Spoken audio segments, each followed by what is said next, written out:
Hello दर्शक बंधु good morning जय जगन्नाथ आज अनुचिंता वीडियो को आपण मानक समस्त को स्वागत। नंबर 1 जो नारी स्वामी को देवता बोली पूजा करे एवं मन जानी सेवा करे ताकू सर्वदा देवादेवी आशीर्वाद मिली थाए।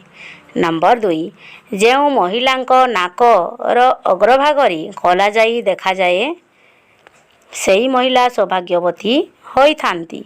नंबर 3 जो महिला मानकर कपाଳରେ कला जाई रही थाए सही महिला माने धनवान और कीर्तिवान हुअन्ति।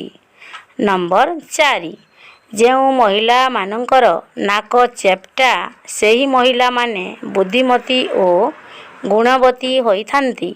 नंबर 5 जो महिला मानकर चाली हाथी चालिला परी झुली झुली चालू थांती सही महिला माने सौभाग्य लक्ष्मी और सौभाग्यवती होई थांती। नंबर 6 जो महिलांकर पादरे अनामिका आंगुली न थाए सही महिला माने कलिहुड़ी हुअन्ति से माने मध्य स्वामीद्रोही होई थांती। नंबर 7 जो महिलांकर पादर मध्यमा आंगुली जदि भूमिरे लागू न थाए तेबे जानिब जे सही महिलांकर दुई दुईटा स्वामी हेबे।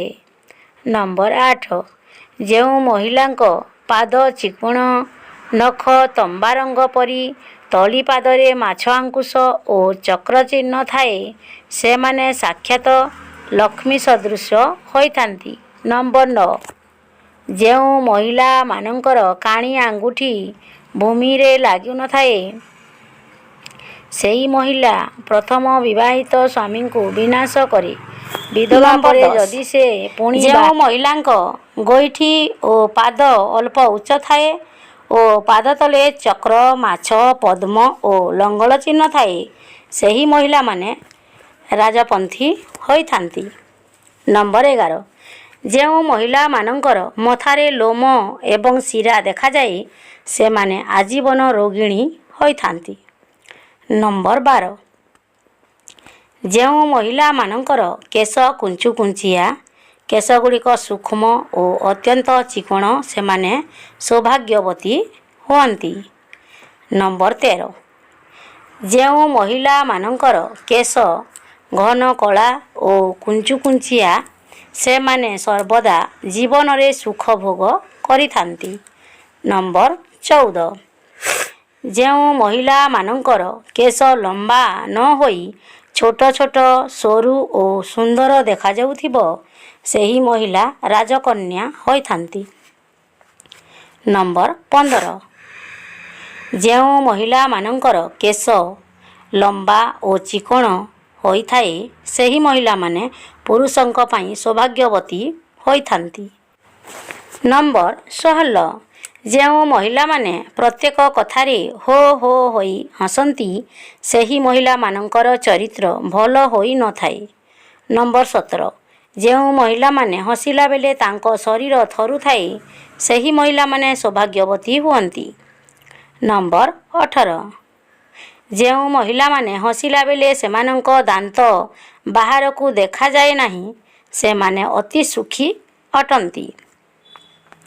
नंबर 19 जो महिला माने मुंडरे गोटिए सरल रेखारे सिंथी काटी थांती सही महिला माने ऐशुलक्षणी होई थांती।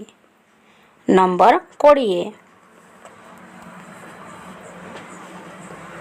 जो महिला माने हसिले दुई गालरे गात भली देखा जाए सही महिला माने लंपटी होई थांती। नंबर 21 जो महिला माने कोणेई कोणेई अनाई मुरुकी हसुतांती सही महिला माने सर्वदा अन्य पुरुषंक प्रति आकृष्ट थांती। नंबर 22 जो महिला माने हसी हसी कथा कहिला बेले तांकर आखि बिलेई परी देखा जाए सही महिला माने बहुत कामिका अटंती। नंबर 23 जो महिला माने हसिला बेले दांतर उपरी भाग देखा जाए सही महिला माने चोरणी प्रकृतिर होई थांती। ନମ୍ବର 24 ଯେଉଁ ମହିଳାମାନଙ୍କର ପାଦର ଗୋଇଠି ଅସମାନ ହୋଇଥାଏ ସେହି ମହିଳାମାନେ ଜୀବନରେ ଦରିଦ୍ରତା ଓ କଷ୍ଟଘାତରେ ଦିନ କାଟୁଥାନ୍ତି। ନମ୍ବର 25 ଯେଉଁ ମହିଳାମାନଙ୍କର ମୁଣ୍ଡ ବଡ଼ ହୋଇଥାଏ ସେହି ମହିଳାମାନେ ସ୍ୱଭାବରେ ଖଳ ପ୍ରକୃତିର ହୋଇଥାନ୍ତି। ନମ୍ବର 26 ଯେଉଁ ମହିଳାମାନଙ୍କର ମୁହଁ ଗୋଳାକାର ହୋଇଥାଏ ସେହି ପ୍ରକାର ମହିଳାମାନେ ସୁଲକ୍ଷଣୀ ସ୍ୱଭାବର ଅଟନ୍ତି। ନମ୍ବର 27 ଯେଉଁ ମହିଳାମାନଙ୍କର ମୁହଁ ଅତି ସରୁ ବା ଗୋଜିଆ ଦେଖାଯାଏ ସେହି ମହିଳାମାନେ ଜିଦଖୋର ପ୍ରକୃତିର ଅଟନ୍ତି। ନମ୍ବର 28 ଘରର ଉତ୍ତର ଦିଗରେ ଲକ୍ଷ୍ମୀଙ୍କ ଫଟୋ ଏବଂ କୁବେରଙ୍କ ଫଟୋ ଲଗାଇବା ଦ୍ୱାରା ବହୁତ ଶୁଭ ହୋଇଥାଏ ଏବଂ ଘରର ଆର୍ଥିକ ସ୍ଥିତି ମଜବୁତ ହୋଇଥାଏ। ନମ୍ବର 29 ଯଦି ଘରେ ଆର୍ଥିକ ସ୍ଥିତି ବହୁତ ଖରାପ ହୋଇଥାଏ ତେବେ ଶୁକ୍ରବାର ଦିନ ମାତା ଲକ୍ଷ୍ମୀଙ୍କର ଏବଂ କୁବେରଙ୍କ ଫଟୋ ଆଣି ଠାକୁର ଘରେ ରଖି ପୂଜା କରିବା ଦ୍ୱାରା ଆର୍ଥିକ ସ୍ଥିତି ମଜବୁତ ହେବା ସହିତ ଦରିଦ୍ରତା ଦୂର ହୋଇଥାଏ। ଆଜିର ଭିଡ଼ିଓଟି କେମିତି ଲାଗିଲା ଆପଣମାନଙ୍କୁ କମେଣ୍ଟ ମାଧ୍ୟମରେ ଜଣାଇବେ। ଭିଡ଼ିଓଟିକୁ ଅଧିକ ମାତ୍ରାରେ ସେୟାର କରନ୍ତୁ, ଲାଇକ୍ କରନ୍ତୁ, କମେଣ୍ଟ ଦେବାକୁ ଆମ ଚ୍ୟାନେଲରେ ଭୁଲନ୍ତୁ ନାହିଁ। ଯେଉଁମାନେ ଚ୍ୟାନେଲରେ ନୂଆ ଆସିଛନ୍ତି ଚ୍ୟାନେଲଟିକୁ ସବସ୍କ୍ରାଇବ୍ କରିକି ଯାଆନ୍ତୁ। ଯେଉଁମାନେ ଆଗରୁ ଚ୍ୟାନେଲକୁ ସବସ୍କ୍ରାଇବ୍ କରିକି ରଖିଛନ୍ତି ଆପଣମାନଙ୍କୁ ବହୁତ ବହୁତ ଧନ୍ୟବାଦ। ରହିଲି ଜୟ ଜଗନ୍ନାଥ। ଆଜିର ଦିନଟି ଆପଣମାନଙ୍କ ପାଇଁ ସମସ୍ତଙ୍କ ପାଇଁ ମଙ୍ଗଳମୟ ହେଉ। ଭିଡ଼ିଓଟିକୁ ଆପଣମାନେ ଶେଷ ପର୍ଯ୍ୟନ୍ତ ଦେଖିଥିବାରୁ ଆପଣମାନଙ୍କୁ ଅଶେଷ ଅଶେଷ ଧନ୍ୟବାଦ।